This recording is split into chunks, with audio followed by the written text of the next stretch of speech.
The reason that I'm back is that President Trump has a huge interest in making sure we have regional stability, and you are at the center of that process.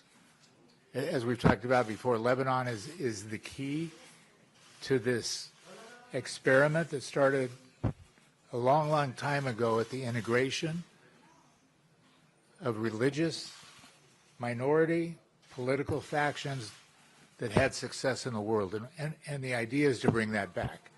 And the leaders you have are attempting to do that. I don't have the answers to all the questions that you're going to have yet. I'm spending the day, and we're back in the midst of this regional instability that has occurred around Syria in the last week. A horrible set of events, which we need to use as a focus for Lebanon today to bring stability and hope to the region. And that's what I think there is. So we're going to continue down that path. We have meetings all day.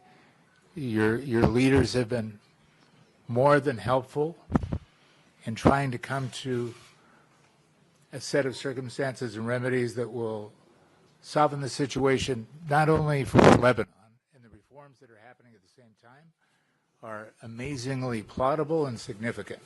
So if we bring security along with the economic reforms, that's prosperity. That's where we're going. I'll take a couple of questions and I have to go. Yes, sir. Mr. Barrack, last time you visited Beirut, you said that the United States will not dictate to the Lebanese government what to do regarding Hezbollah. The question is, what if the Lebanese government fails to disarm Hezbollah, how the United States would deal with this? On the other hand, what about the guarantees requested from the Lebanese government to compel Israel to stop violating the ceasefire agreement? Thank you. I'm Ramz Al-Qadi, correspondent of Al-Arabi TV. No, thanks for the question. Look, the bottom line is you have a cessation of hostility agreement that's in effect. It didn't work, right? So there's reasons why that cessation of hostilities agreement didn't work, which is part of what we're all trying to solve. Wow. So the Hezbollah disarmament agreement is something that is so internal. Remember, America has Hezbollah as a foreign terrorist organization. So we have no skin in the game in discussing anything with Hezbollah. That's not where we're at. We're discussing with the nation state, your government, how we can help. So when we say what happens to the U.S. if this doesn't happen is disappointment. There's no consequence. It's disappointment.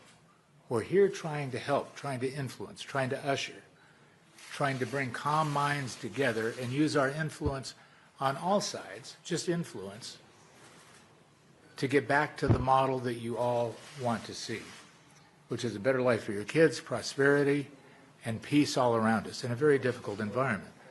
But there's no consequence, there's no threat, there's no whip. We're here on a voluntary basis trying to usher to a solution. That's it. What about the guarantees requested by the Lebanese government? I don't know what guarantees you're talking about. Compel Israel to stop violating the ceasefire agreement. Well, we can't compel Israel to do anything, can we? That's not, America is not here to compel Israel to do anything. We're here to use our influence to bring calm minds together to come to a conclusion. The U.S. has no business in trying to compel Israel to do anything. We're here, as I said 100 times, to help you come to a conclusion with your neighbors, and it's not just Israel. There's other conditions and components, and it's up to you. It's up to the government. It's up to all of you when you're fed up with, tribal rivalries, when everybody is finally come to the conclusion that there has to be a better understanding with your neighbors as to how you live. America can only influence. We're not going to have more boots on the ground in an adversarial nature anywhere. We're just not going to do it.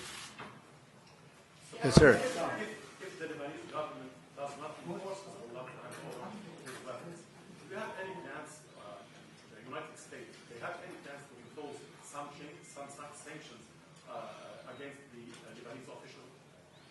Look, that's way outside of the scope of anything we're thinking at the time.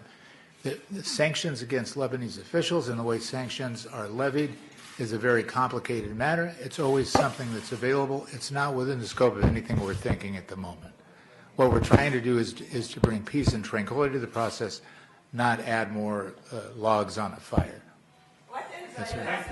Excuse me, Mr. Barrack. Some have spoken of two documents. One reportedly received from President Aoun, and another from the Speaker of Parliament, containing Hezbollah remarks. How accurate is this information? I have not seen one Hezbollah remark, but I'm sure that for me it wasn't a welcome wagon. What's the Barrack? Yes. AFP, Lebanon and Syria correspondent. So I will ask about Syria. Since everybody asked about Lebanon, how does Washington view the developments in southern Syria? I'm sorry, I can't hear you. Could you speak into maybe the mic? How does Washington view the developments in southern Syria? And are these developments affecting the trust that the Trump administration has placed in Syria's new authorities, especially when it comes to protecting minorities and controlling the overall security situation in the country? The way the U.S. in general has reacted to all the events in Syria is with unbelievable concern, pain, empathy, aid, and a realization that in these young, nascent governing entities that are trying to be inclusive of minorities, how important the process of that inclusion and communication is, and the coordination of that with its neighbor, which is Israel. So the pushing together of all of these pieces, remembering you've had 15 years of atrocities going on before this government took place. So what happens is people are unsure. It's not the situation in Lebanon. You have an existing government that people may have questions about, but the government has functioned, and it's functioned with its minority elements and with laugh. You have a military that's established and that people understand. You have a new government in Syria that's been in existence for 7 months.